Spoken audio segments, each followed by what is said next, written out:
For me, shooting a film in a place like Afghanistan is tense, it's exciting, it's beautiful, it's moving, and it's full of spontaneity and surprises.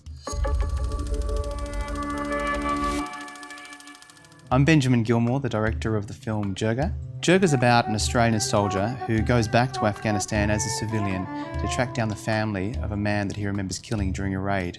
During the shooting of my previous two films, Son of a Lion and Paramedico, I spent some time on the frontier in Pakistan with Afghan refugees who were living there. And I really found them to be the most engaging, generous, kind people. And so it intrigued me. But it was only in 2013, on a trip I took to Afghanistan, a reconnaissance trip, I guess you could say, that I really fell in love with the place. And my heart was set on making a film there. I've also spent 20 years working as a paramedic in New South Wales, and during the course of that, I've come in contact with veterans of the Afghan war, and I've really come up close to how broken some of these soldiers are. I've sat with soldiers who have shared their stories with me and who have confided in me the guilt and remorse and the flashbacks and the horrors that they experienced during the war. And so there was a lot of sympathy for veterans, as well as sympathy for Afghans that I'd met on my travels. And all of them were suffering the effects of an ongoing war that seemed to have no end. Can you get me a driver?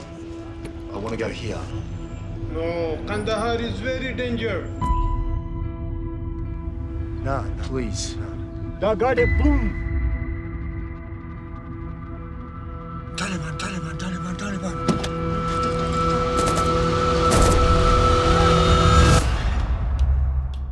Our initial intention was to shoot in Pakistan because the tribal areas in Pakistan could very well stand in for Afghanistan, and we were lured to Pakistan with the promise of considerable finance from a businessman in Islamabad.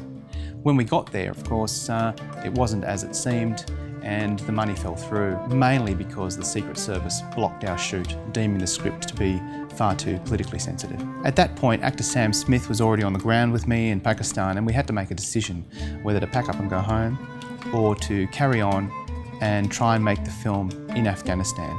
We couldn't make it in Pakistan. We were being harassed by the Secret Service. We needed to find an alternative, and we didn't have the budget to shoot somewhere else in the Middle East or in North Africa, but Afghanistan was just a short flight away, and so we bought a camera and we bought 2 tickets to Kabul, and off we went. We were lucky that in Islamabad there was a camera shop that had the one and only Sony A7S in the country at the time, so we bought that. Unfortunately, there weren't many accessories that came with that camera, and I couldn't find any stabilising technology or anything additional to that camera. So we just had to roll with that and travel to Afghanistan and shoot the film, which was a challenge. The benefit of that, though, was that it was a compact camera and was less obtrusive, and so, it turned out to be a blessing. You can't work with a traditional schedule in a place like Afghanistan because you don't know what the security situation is going to be like, you don't know where you're going to be able to shoot, and you don't know who's going to turn up at any one time. You don't know how many scenes you're going to be able to get in a day. So it's very hard to pre-plan. You need to be essentially like a news crew where something happens and off you go and get what you can on the fly. So there was this constant pressure, this constant adrenaline that was all pervasive. But I think those situations bring out the best in everyone involved. This is us on a mountaintop filming some pretty tricky stuff. Uncomfortable stuff, let's just say as well. Dangerous.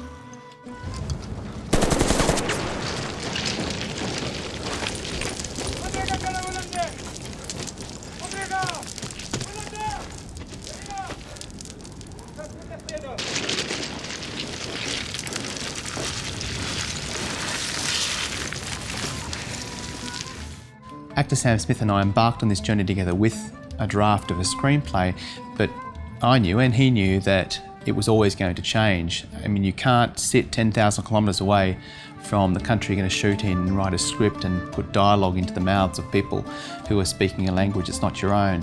You need to be on location, and the beauty of that as well is that when you're there, there are story elements that come up that are given to you as gifts by the locals who know the lie of the land, they know their language and their culture better than you do. And to be able to have that flexibility of constantly writing those in to your story leads to this level of authenticity and naturalism that I hope we've managed to achieve with Jirga. I particularly like that place where the line between truth and fiction is blurred, and I love exploring that. I love making an audience feel as though they're not quite sure whether they're watching a documentary or a drama.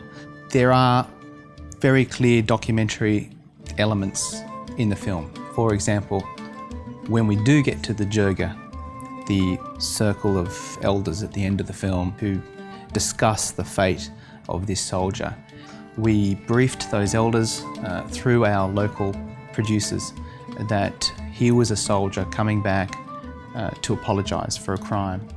And a lot of these elders had experienced foreign invaders, be it the Soviets or the British or the Americans, killing their tribesmen. So it was very real to them. In fact, some of the elders later we realised were convinced that Sam was in fact a real soldier coming back to apologise. And so then we set in motion this real Jirga. And although the elders were briefed, a lot of that discussion just played out naturally, as if they were holding an actual tribal court.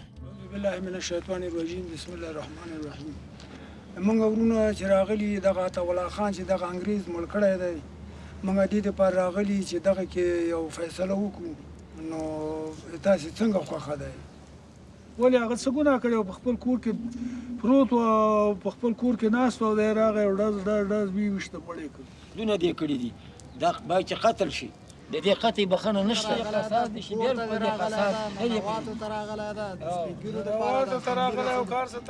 Jirga releases in Australian cinemas on the 27th of September, and I really hope audiences will get a deeper insight into the impact of a war that's being fought in our name on real people who are just like us but happen to live 10,000 kilometres away, and soldiers who are suffering in silence all around us. And that's what I really want people to take away and to really reflect on whether the means of war justify the ends.